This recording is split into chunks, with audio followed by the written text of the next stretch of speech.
Okay, so it's when we talk about values that are adhered to or that are associated to in-service provision, it means that when you're um, serving someone or when you're working somewhere, so you're serving that place or a set of people who are attending that place. So it means all of us, basically whoever are working somewhere, um, wherever that may be. So every place where we work, there are certain values when we provide a service. We'll talk about the recording is better. So what do we mean by provision of care values? So there are certain set of values that you have. So when you're into education, like when I'm teaching my students, there's certain values that I have to be aware of with regards to my students. So these are guiding principles that help to put the interests of the individuals that receive care or support at the center of everything we do. So whatever we are doing, everything should be associated or should be linked to these guiding principles. So you've been given these principles, these guiding principles, and whatever you have to do whilst you're providing care or support, you have to adhere to these principles. So some of these principles include individuality. We'll talk more in detail about this. Independence, privacy, partnership, choice, dignity, respect, and rights. If I ask you, what does individuality mean? The rest are quite simple and understandable. Individuality mean? Any idea? Who is an individual? Is it a group of people or is it just one person? It is just one person, isn't it? I would again emphasize on more interaction during the session. So if you could just interact more, that would be great.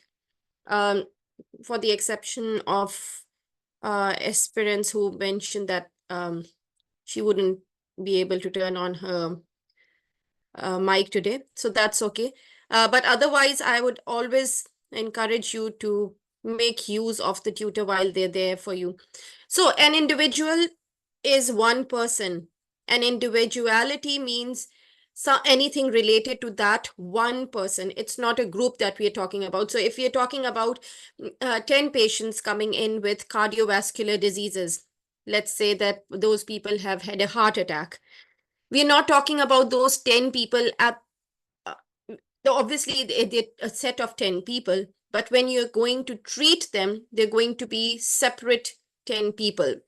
So you will be treating them as individuals, separate individuals,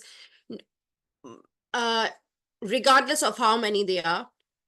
So every individual will have their own their own preferences. They will have their own health issues. So for instance, if there's a person coming in with a heart attack, that person may be young.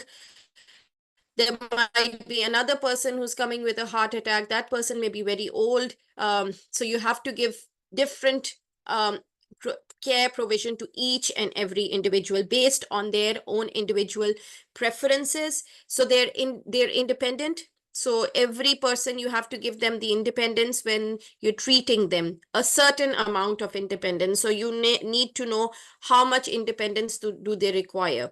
It's not obviously giving all of their health in their hands. It's just a set of tasks, let's say, that they go and they do on their own. Otherwise, you're taking care of the other things that cannot be done independently. So if there's a person who needs walking aid, you're not going to ask them to go and walk on their own. No, You're providing some care, but most of it is done by themselves so that they can lead their own independent life. Privacy is very important. So every person needs to enjoy their privacy. You cannot breach that. Partnership is working in partnership. So you have a lot of people that you could work with. You can within the NHS, you have different departments working together as partners. You have different organizations within the NHS working as partners. And then choice, dignity, respect, and rights. These are all those rights or all those guiding principles that we need to know, and we need to respect them at all times when we are providing care. So what are the values in care and support? So professional values of social care include respect, dignity, compassion, improving lives, working together for patients, and everyone counts. So these are the core principal values of social care. We talked about provision of care. So what is provision of care values? And this is the values in social in care and support. Then we talk about the NHS guiding principles. So there's 7 key principles that guide the NHS. Again, the NHS works around these 7 principles. These are after there have been extensive discussions with staff, patients, and public. So there have been extensive studies based on it. And then based on those results, we've got these 7 guiding principles. So one of those principles is the NHS provides a comprehensive care available to all. What does comprehensive mean? It means there's a set of services that have everything in it. So who's just joined us? Josephine, I think it's you who's just joined us. If you could just please write your name as attendance.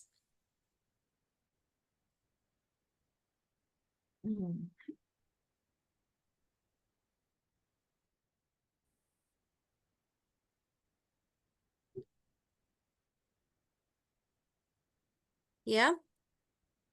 So that, yeah, we need to have attendance. That's mandatory now. Noting your attendance in the chat box, please. So if you can see everyone's written their names, if you could just write your name there as well. Okay, so the next is to access. So it's a comprehensive set. So there's inpatient service, there's outpatient services, there GP clinics available, there's pediatric care available. So you have a comprehensive, so they're all services that are provided. NHS services is based on clinical need and not on an individual's ability to pay. So that makes individuals, thank you, Josephine. Thank you. You're welcome. Yeah. So that makes the NHS practically free for everyone. So because obviously we all have we come from different socio-economic backgrounds. So it doesn't depend upon your ability to pay. So like with other developing countries, the more money you have, the better service you get. Obviously, you're going to a better hospital, you're spending more money, but that is not the case in the NHS, which we're grateful for that. The and professionalism, so they will not take anything below that. Anything below that is not acceptable. So the highest standards of excellence and professionalism is required at all times. The patient will be at the heart of everything. You see, you don't see patients. You see just one patient. This is what I talked about, individuality. So every patient will be at the heart of the NHS, whatever is being done, whatever services are being provided, there is individuality there. The NHS works across organizational boundaries. So there's not one set of boundaries that they have. They have multiple partnerships with which they work. The NHS is committed to providing best value for taxpayers' money. So whatever tax we are giving in, that is going towards this pool of pool that's available for the service provision by the NHS. And the NHS is accountable to the public, communities, and patients that it serves. Okay, so this is why if there's no accountability, obviously none of this matters. So because there is accountability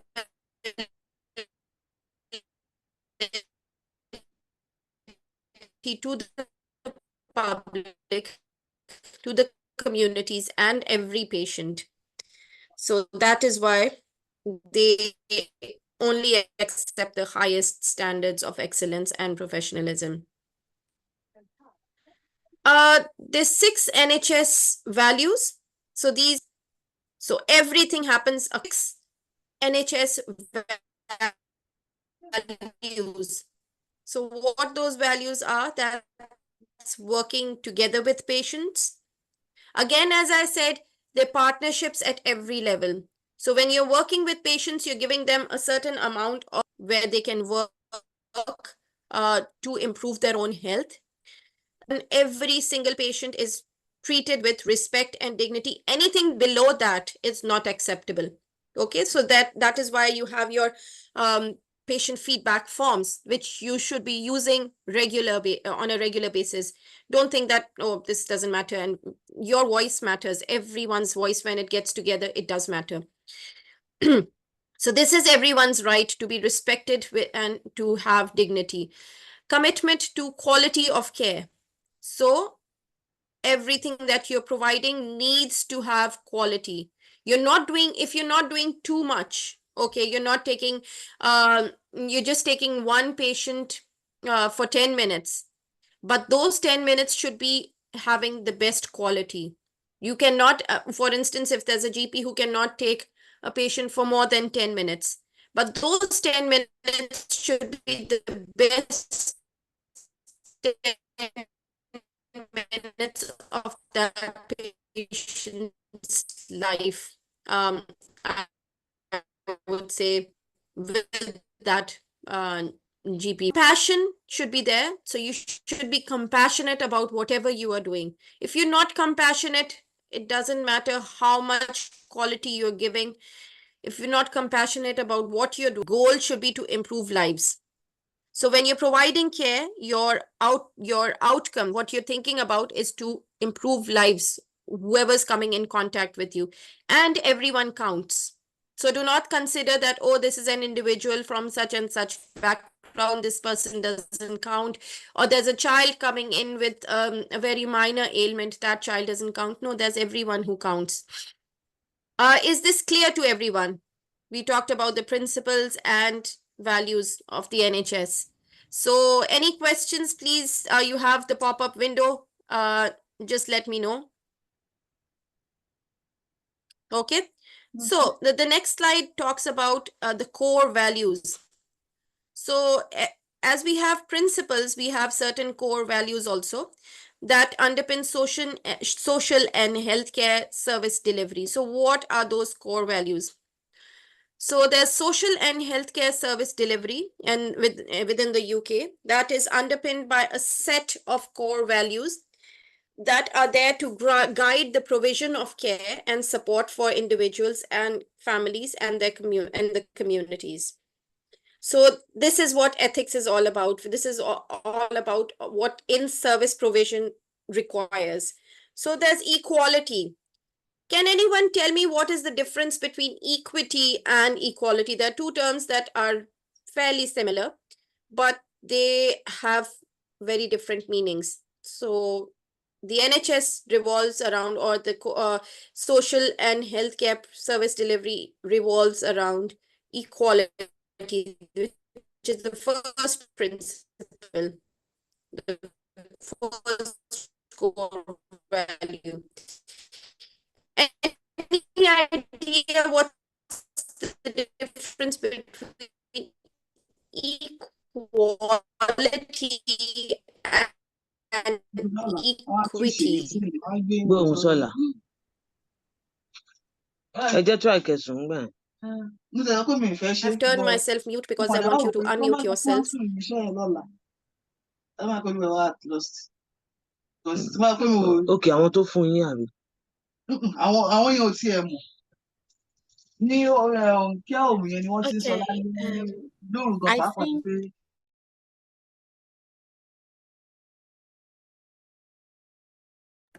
can you please mute yourselves, all of you, please, so that the others are not disturbed because this is a session that is being recorded also. Thank you. Okay. Yeah, anyone who knows the difference between equity and equality?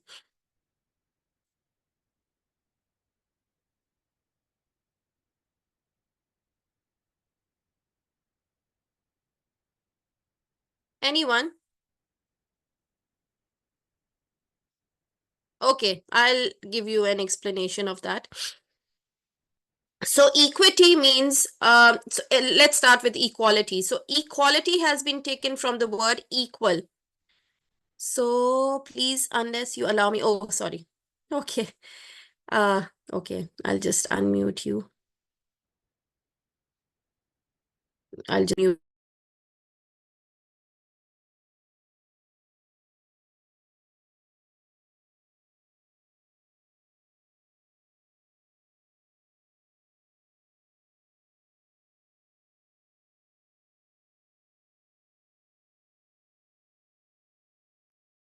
Okay, just a minute. I'll stop sharing this screen and I'll stop very close to what I had to say. So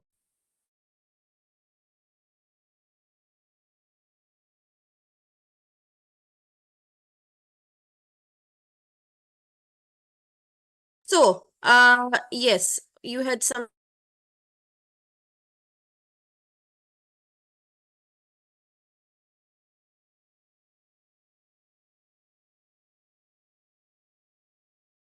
Yes, very good responses. Thank you, everyone. Again, I'll ask everyone to put their names in the chat box if there's someone who's missed out their names. I'll appreciate that. Yes, so the word equality comes from being equal. So you're treating everyone at the same level, regardless of their background, their gender, ethnicity, or any other personal characteristics. This comes from the Equality Act that came into being in 2010. And this prohibits discrimination on the basis of any of these characters. So it's background, it's gender, it's ethnicity, or any other personal characteristics.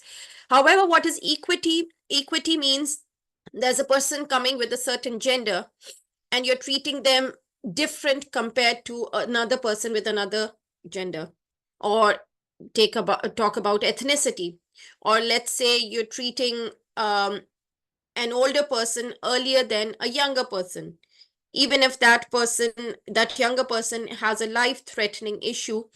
Now sometimes it's really hard. Like, let's say if you're treating everyone equally, let's say there's a patient who's coming with with a heart attack, and there's another older person coming with, now let's say there's a younger person coming with a heart attack and there's an older person coming with diabetes. What do you do then? Obviously, you're going to prioritize. You're doing equality for everyone, but then you have to prioritize who gets first treated. Obviously, you have a whole team that works. It's not just one person working. But then when there's certain such situations where you have to prioritize, then you obviously do not consider equality. Then you see what is the individual care that is required. So person-centered, thank you for everyone for your answers. You all are correct. And then person-centered care, again, as I said, whatever is being done, it should be unique to that person's needs, preferences, and circumstances. So whatever we are doing, we're not treating the whole set of patients who are coming in with diabetes, let's say. There's a diabetic who might have renal failure. kidney failure. There's a diabetic who might have a foot injury or a foot disease. There's a diabetic who comes with cataracts. So you're going to treat everyone in a different way because everyone has a different problem. So this approach aims to empower individuals to take an active role in their care. So when you're giving the person-centered care, they know this is for me and this is how I need to progress with my care. So they're involved in the decision-making process and their treatment and care plan. So the third point, it's the third one over here, it's respect. So you're respecting. So everywhere, wherever you're working, respect has to be there. It's a fundamental value. And it involves treating individuals, every individual that you come across, with dignity, empathy, and compassion. And this proper training that's been given to people regarding each one of these components. So respect is one very important component or core value. And this is reflected in the codes of conduct when you have the healthcare professionals, such as the Nursing and Midwifery Council Code.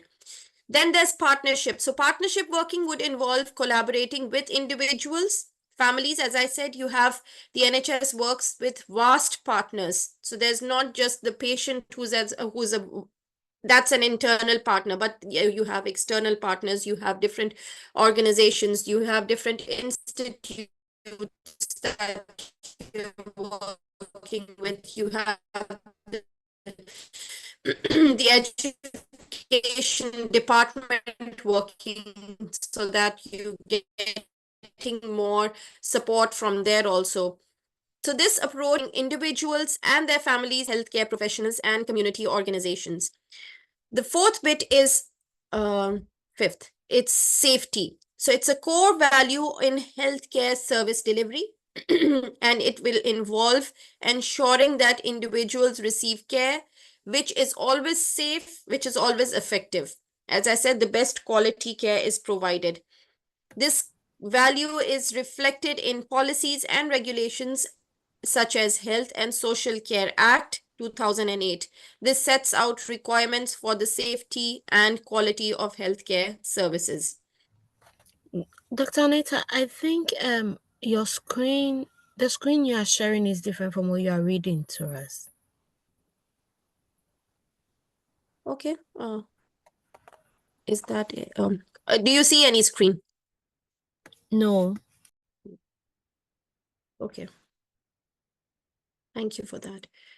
Okay, so the next, okay, so these all core values, they underpin the provision of social and healthcare services in the UK, and they reflect a commitment to delivering care, and this care is equitable, and it's person-centered, it's respectful, it's collaborative, and it's safe.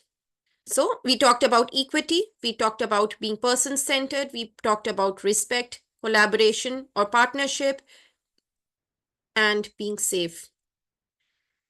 Then we would want to talk about identifying and discussing the ethics that underpin social and healthcare service delivery. So the provision of social and healthcare services within the UK, it's underpinned by, again, a set of ethical principles. These would guide the behavior of healthcare professionals and the provision of care to the patients. So what are these ethical principles? What do they include? Autonomy.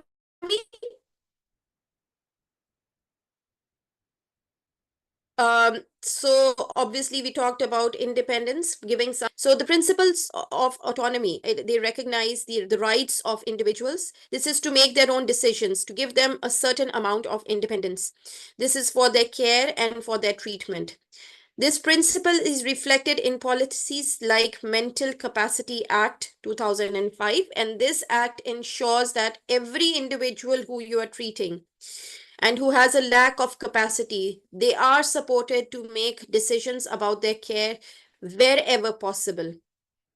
So even if they lack capacity, they're still making their own decisions about their care. What does their care entail? It's their treatment, it's their planning, it's their follow-ups, everything that's related to their care. The second part is beneficence. So what is beneficence? It comes from the word being beneficial or benefiting someone. So you're working towards the best interests of these patients. Obviously, you're giving them a certain amount of autonomy, but whatever you are doing, even if you're giving that autonomy, that is in the best interest of these patients. And you're promoting their well-being. This principle is reflected in policies like the NHS Constitution, and this outlines the rights and responsibilities of patients and healthcare professionals. Now, the third bit will be non-maleficence. What does non-maleficence mean? It means not to harm. You're providing benefit, but at the same time, you're not doing any harm to the best of your ability. So you're avoiding causing harm. It is not possible, obviously, when you're, let's say there's a surgeon who's doing a surgery. There's a certain risk to that surgery. But when you're trying your best to avoid causing harm to the patient, that is when you're doing your best. This is reflected in policies such as the GMC's Good Medical Practice, which outlines the duties of doctors to their patients and importance of avoiding any harm. So, as I said, there's certain harm that is unavoidable, but there's avoiding certain harm that is in your hands. Justice is again giving equity, and when it's important, giving equality. So you're treating everyone with the same care, but then there's equity also. So regardless of their background or circumstances, so when you have equality, it's treating everyone in the same way. But when there's equality. So equality is having equal access. So you're giving equal care to everyone, regardless of their backgrounds. But when equity comes in between, you're doing it fairly. You're not doing it on the basis of a background or a circumstance. You're doing it on the basis of what care needs a more urgency. What is it? Okay.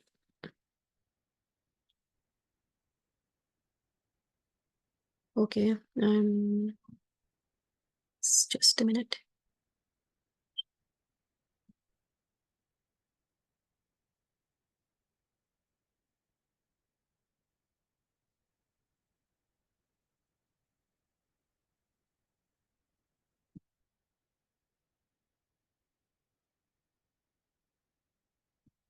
Mhm.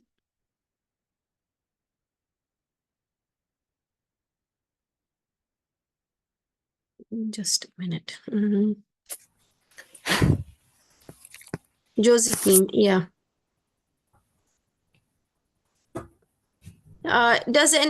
Okay. I'll just stop recording this. Just a minute.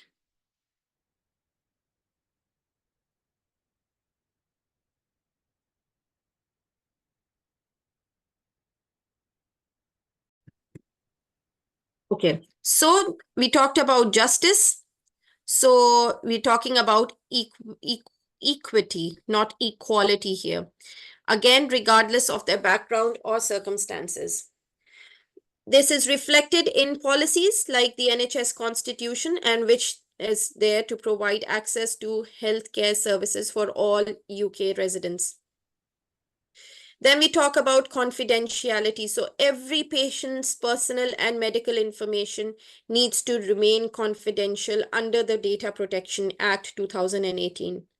And this sets out requirements for collecting, using, and storing of personal data. I have another question for you again. There's a patient who comes in and that patient has lung cancer.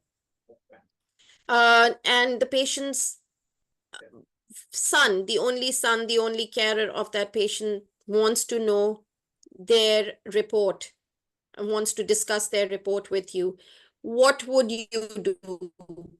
This is a question that we ask from the physician associates that I teach at the university. So this is one of the interview questions that we have for them. What would they do? How would they treat this patient? So we have certain questions, just as I asked you the question before. So these questions, they're asked a lot because sometimes you do get into such a situation where this is a question for you all also. What would you do? The only carer for this patient who wants to know their father's condition, what would you do? How much information would you share? Ethics standards. So what are the standards about all of this? It revolves around giving respect and dignity to every patient. Beneficence is in the best interests of the patient. Non-maleficence is not providing any harm or avoiding any harm. Justice of resources and treatment is concerned. Confidentiality is privacy of the individual. And accountability is taking the responsibility of one's actions. When you're doing anything, you have to be accountable for whatever action you're taking. So these are all of the ethical principles that underpin the provision of social and healthcare services within the UK, and they reflect a commitment to delivery of care that is based on respect for the individual's autonomy, promotion of their well-being, and avoidance of harm, and the provision of equitable and confidential care. That is from my side. If there are any questions, I'm happy to take them.